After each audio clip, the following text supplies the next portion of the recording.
What's up everybody? It's Kenji here. はい、どうもはじめまして、Kenji でございます。ちょっと今ですね、ミュージックビデオとショートフィルムの映像を作ってる段階で、プラスアルファで、この間大阪と京都行ってきたブログの映像も作ってるんですけども、なかなか忙しい制作期間にはなっていますが、ちょっとメリットしかない情報が入ってきたので、その動画を作らせていただきます。はい。で、その情報は何かというとですね、ソニスっていうサイトで GDC2019 のスペシャルとして、今 25GB 分以上の音源のデータが無料でダウンロードできるっていう期間をやってて、これはね、すっ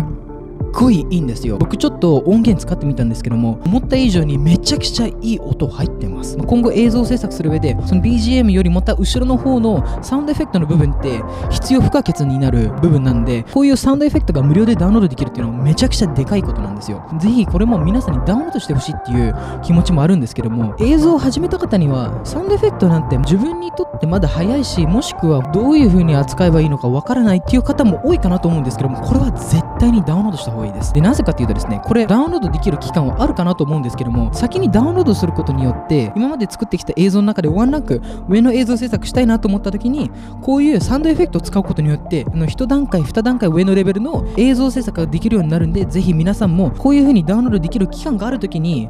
ぜひ皆さんもダウンロードしてみてください。で、サウンドエフェクトっていうのはですね、どういう風に役に立つかというとですね、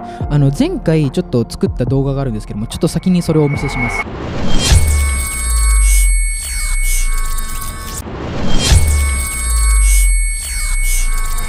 で、こんな感じの映像って確かにビジュアル的な部分、